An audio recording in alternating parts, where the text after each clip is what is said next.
Hi there! Magandang araw sa inyong lahat, no? At welcome dito sa De Enriga at Doy TV Sports, no? Kung saan po lumalabas ang ating mga content na ganito about sports. Okay, mabilisan po, no? Reaction sa pagwalis, no? Diyan po pagwalis ng SMB or San Miguel Beermen dito sa Rain or Shine, no? Ni Yang Giao, ni Coach Yang Giao. At ang yun na nga, nagaganap na semis dyan sa ating PBA. At yun nga po, na-topic natin sa nakarang content na unti-unti na po muli or dumadagsa na muli ang mga fans ng PBA, no? Well, congratulations, no? Bumalik na sila sa MOA Arena. What does it mean? Yun na nga po, bumabalik na yung crowd. At maganda pong magpatuloy na po yan, ano po? Kahit sana may sa susunod na mga sa regular season mangyari po yan, ano po, dahil may concern at pakialam pa rin tayo, of course, bilang PBA fan. Anyway, ito na nga po tayo sa mabilisan dito sa nagaganap na or nangyari na pagwalis ng San Miguel, ano po. Well, dalawang bagay na isip ko dyan, ano, na nakita ko talagang todo nagse-celebrate ang mga team, yung mga players ng San Miguel, ano, dahil of course this is a job well done para sa kanila, no. At yun naman po dapat ang mangyari, di ba? Dahil it's so frustrating na napaka lakas na kupunan, of course gumagastos ng malaki dyan ng San Miguel, no, di makapasok sa finals. At di ba, mismatch nga talaga sa ibang mga team na makalaban San Miguel dahil nga meron silang most dominant center ngayon na si Junmar Fajardo. At hindi lang yan, siya po'y napapaligiran ng mga sharpshooter at magagaling na teammates, no? Tulad nila si CJ Perez, Marshall Lassiter, Chris Ross, ayan. At marami pa pong players ng San Miguel. Yung iba nga di pa masyado nagagamit. Yan nga si Kit Jimenez, may Terence Romeo pa, di ba? Na controversial, no? Na tinawag na bastos, no? Pero yun nga po, nakwento ni Coach Yang Giao na before the game, nag-apologize, no? So nakapag-usap sila ni Terence Romeo at well, syempre, dyan na po natatapos ang lahat once na yun na, nakapag-usap na, no? Kaya tapusin na natin ang issue na yan. So, yun na nga, sila po yung winalis. At paano sila winalis?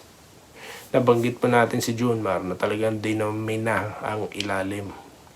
At nobody can stop him, no, on their lineup. Hindi nga po kaya ni Big Bo dahil nakita nyo naman pong height difference ng dalawa.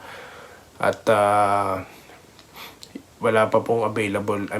Wala sa mga players niya ang makakapigil. Kahit na i-double team pa si Junmar, nabanggit ni Coach Yang, na napapaligiran ng magagaling na players sa San Miguel. So it's either double team, disadvantage na rin sa kanila kasi nga may mau-open at mau-open. At syempre bilang coach, alam na yan ni Coach Gallant or kung sino man pong coach ang mag-handle dito po kay Junmar, na alam na yan once na mag-double team, meron talagang play sila at dyan po nahihirapan ng rain or shine, no? Bagamat nakita niyo naman po ang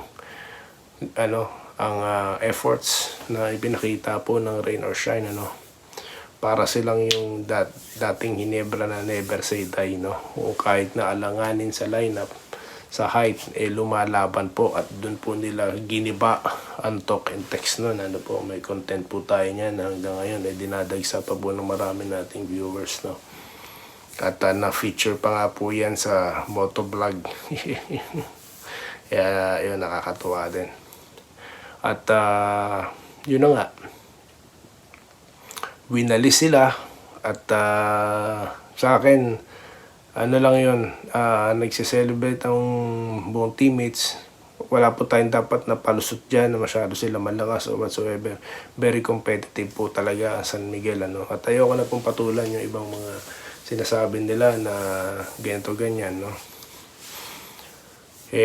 Yun po talaga ang koponan na San Miguel willing mag-spend ng pera para mapanatili ang kanilang success, ano po. At maganda pong gawin din yan ng ilang mga team. Kaso nga lang, may mga naglalabasan na tawag dito, wala makamatch dahil nga sobrang laking kumpanya na ito. They can give everything, po. At alam naman natin na salary cap dyan. Hindi nga natin alam kung talaga nasusunod yan, no? Or mayroon pang ibang mga bagay na natatanggap yung mga manlalaro, po. Hindi natin lahat alam yan eh. All is speculation, pero come to think of it, bakit yung mga magagaling na players, no? Gusto pa rin magpunta sa kanila kahit nga wala ng playing time eh. So, yun po, yung ilan sa mga bagay, no? So, yun. Nawalis ang rain or shine na talagang nag-display ang San Miguel ng full dominance, no?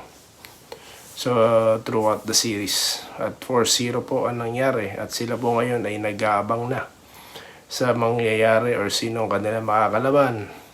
Meralco Bolts ba o ang Barangay Ginebra na may maganda ring laban, po. Lumalaban po ang Meralco dito sa isa ring malakas na koponan na katulad ng Barangay Ginebra. Napakalakas po ng Barangay Ginebra, may twin tower sa ilalim, may mga guards, no? Stanley Pringle at itong si Ahan Misi. Sarap panoorin itong dalawang to, para silang NBA caliber players, po. May Tiniente pa tayo dyan. May Scottie Thompson pa dyan.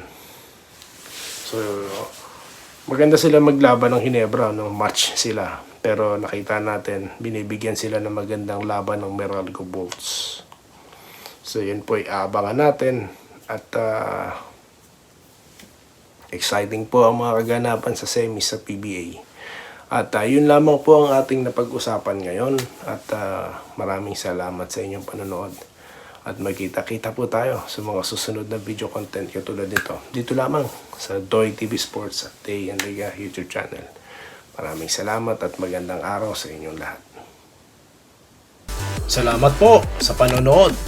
Subscribe na para sa mga susunod na basketball at boxing videos.